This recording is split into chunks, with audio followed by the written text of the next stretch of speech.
माता जी के कयाद के समीप बैठे थे। जब कयाद के समीप बैठे थे और देख करके हिरण्यकश्यप से कहने लगे कि राजन, ना जाने किस प्रकार प्रहलाद बच गए। प्रहलाद को मारे ऊंचे पर्वत से ही नीचे गिरा दिए, लेकिन प्रहलाद उठ करके वहां से भाग कर आ गए। कहा, बगदन, प्रहलाद को ले जाओ और एक कड़ाह में तेल खौला करके प्रहलाद को उसी में डाल दो, जिससे प्रहलाद भून जाए। जा करके वो कड़ाह तेल खौला करके उसी में प्रहलाद को डाल दिए,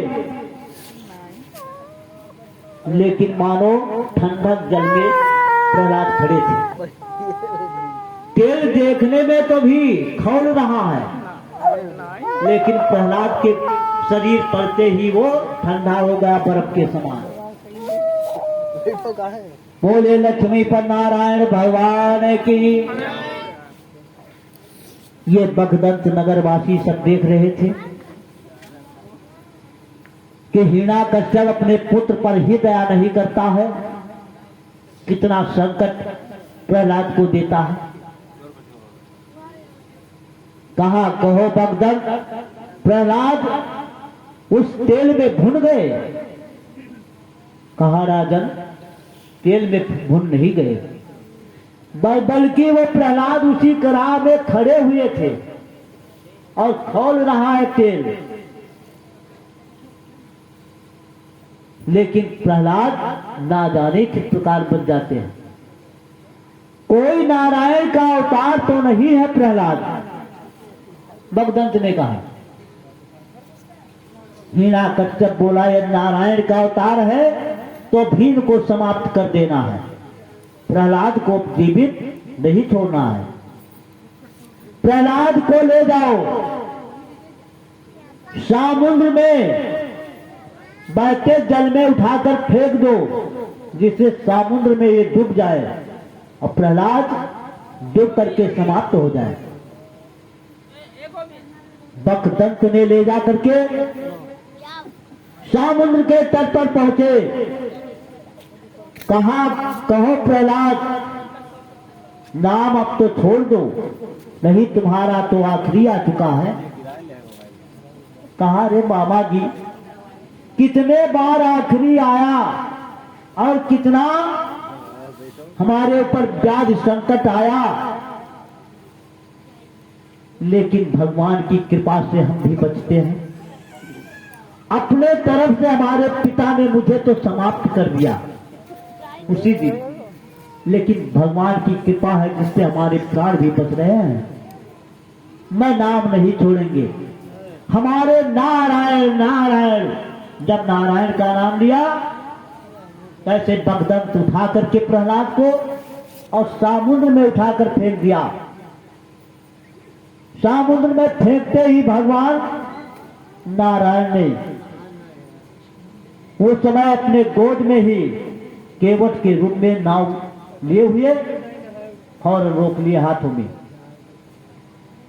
भगवान नारायण बगदंत फिर देखते हुए चकित हो गया, लौट करके आए। हिरण्यकश्यप बोला, कहो बगदंत, प्रहलाद डूब गया। कहा, राजन, वो तो डूब गया जल में, मैंने समुद्र में फेंक दिया और समुद्र में डूब गए प्रहलाद। कहा, प्रहलाद डूब गए। तब तक देखा कि प्रहलाद नारायण नारायण कहते हुए और द्वार पर समीप खड़े थे। प्रहलाद नारायण नारायण कहते हुए द्वार पर खड़े थे। हिरण्यकश्यप बोला, कहो बगदंत, प्रहलाद तो समीप खड़े हुए हैं, तुम कहते हो कि समुद्र में डूब गए। ले जाओ और ये फांसी का फंदा जो लगा है उसी सूली पर प्रहलाद को चढ़ा दो। और सूली को खींचते ही प्रहलाद के गला कस जाने पर मर जाएगा। हिरण्याकश्यप प्रहलाद स्वयंबाय नर्ते अयम विग्रह गुरम। अब इधर प्रहलाद तो जब ये सुने तो प्रहलाद कहते हमारे नारायण गुरु का मुझे सहारा है, दूसरे का सहारा है ही नहीं।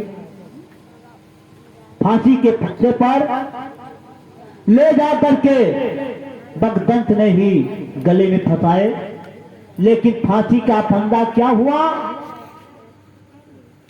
पुष्प के समान कोमल था। वो रस्सी बिल्कुल पुष्प के समान कोमल हो गया, मखमल हो गया, उसमें कहीं गले में कसा तक नहीं प्रहलाद की।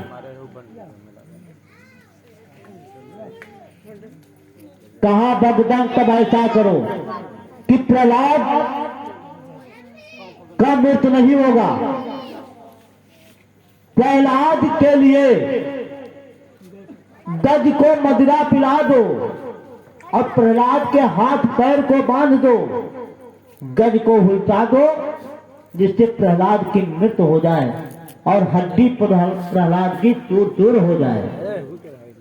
उनका ज्यादा देखता है भंगी नहीं के मैंने नहीं कहूँ कि बालानामं चाहीतरो बालायंतम पुरंतया। कहा बाल अवस्था है और हरिरी छोड़ो, आज ये हरि नारायण का नाम ही छोड़ दे और या तो गज को भी उल्टा दो। गदम छिंदम संशया सच्चा प्राणम बल्लभा। कहा गज उल्टाने से प्राण भी निकल जाएगा, गज की को छोड़ने पर हड्डी चूर हो जाएगी। ले जाकर के प्रहलाद के हाथ और पैर को बांध दिए, गज को मदिरा पिला करके गज ला करके उल्टा दिया। गज इधर से उधर जाते, अपना पैर बढ़ा करके आगे रख देते, लेकिन प्रहलाद के ऊपर पैर नहीं पड़ता था गज का। अंत में अपनी सूंड से बंधन को तोड़ दिया प्रहलाद के और सूंड से उठाकर प्रहलाद को अपने पीठ पर गज ने बैठा लिया। बोले भक्त वत्सल भगवान की। जब अपने पीठ पर बैठा लिए गज ने, और गज ने देखा ये बगदंत ने,